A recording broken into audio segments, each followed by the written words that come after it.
Gutom na, gutom na. Yan yung inahin.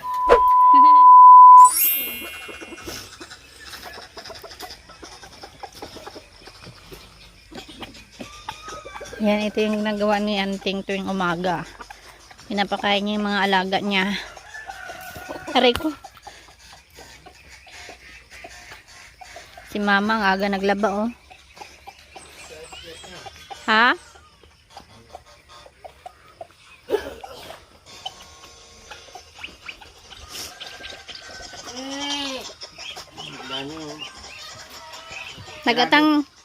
Nakaharang na sila, nakaabang na sa pagkain.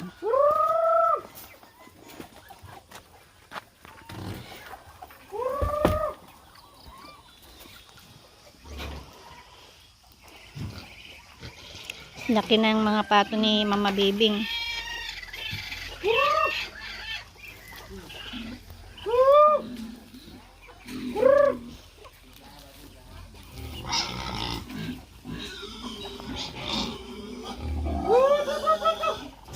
Mga baboy gutom na rin.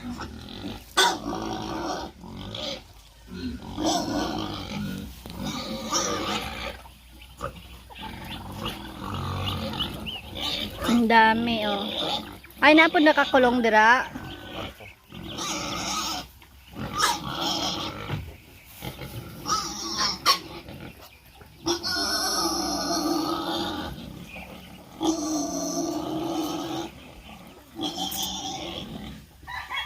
Tingnan mo yan, mo, nakaabang sa'yo.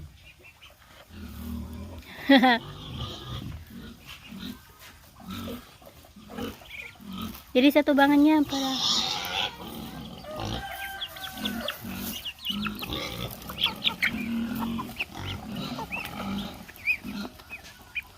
oo, wag mag-away.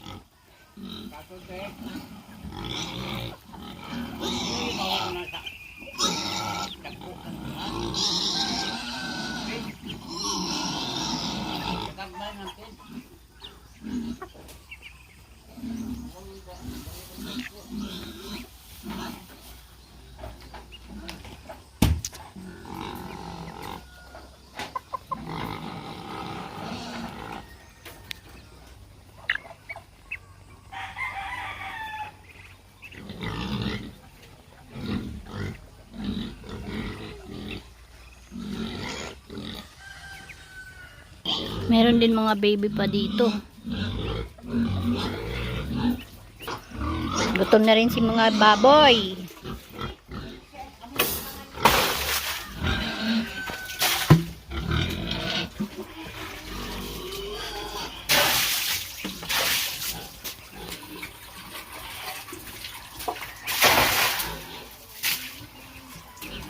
Nangihi.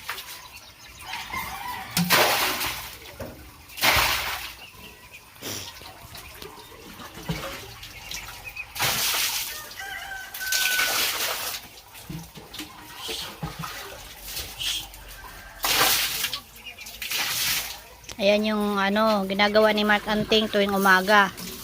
Ilang beses ba yan pinapaliguan niya? Ilang beses pinapaliguan sa isang araw? Hindi pag main. Siya kasi ang ano dito, naunang umuwi. Kaya hindi ko alam din na ganyan, eh. Ito, malapit na to i-dispose yung tatlo. Malalaki na. Siguro nasa ano na to, mga 80 kilos. Maingay na yung inahin.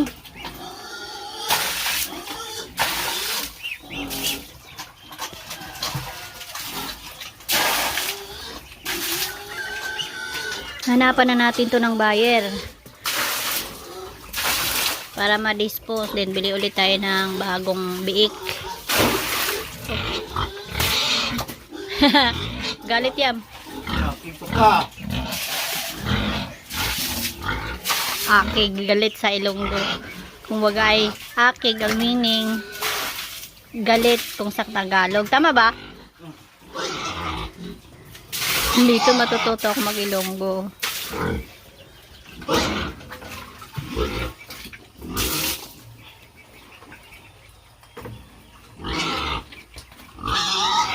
Gutom na. Bigyan mo na ng kuwan yan, pids.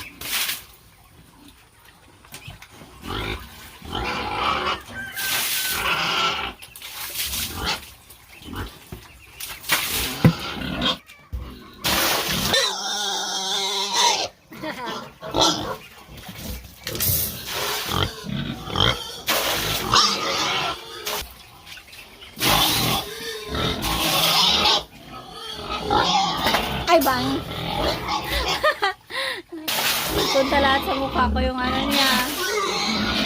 Kukuha naman si Anting ng feeds para magpakain pagkatapos paliguin tong mga baboy.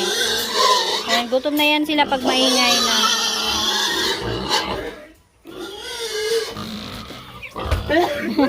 Yung mga pato lagi nakaabang. Ito tayo sa kambing. Ay, kambing. Baboy. Yung kambing naman mamaya.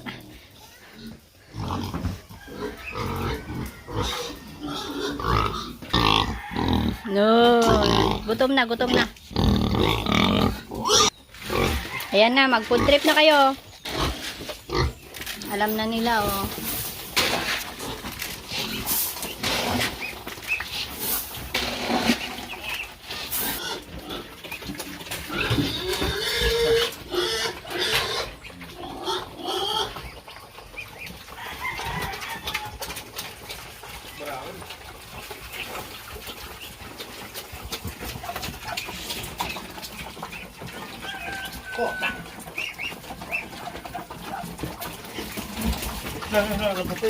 Hmm?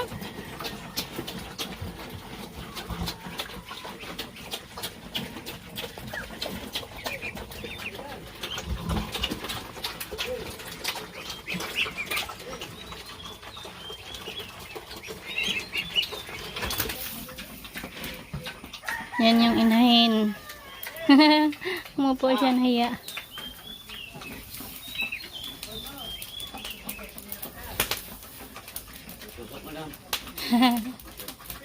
Ha? So yun, napakain na natin yung mga baboy. Tapos mamaya naman yung mga kambing. Takot sa akin to. Yung kinakain nila, damo lang yung kinakain nila eh. Sa mamaya ulit. Okay, so sa mga hindi pa nag-follow sa ating Facebook, paki-follow naman. At meron tayong YouTube channel, Buhay Matalam Cotabato. Ayan, sana i-subscribe nyo din. Hanggang dito na lang. Bye-bye!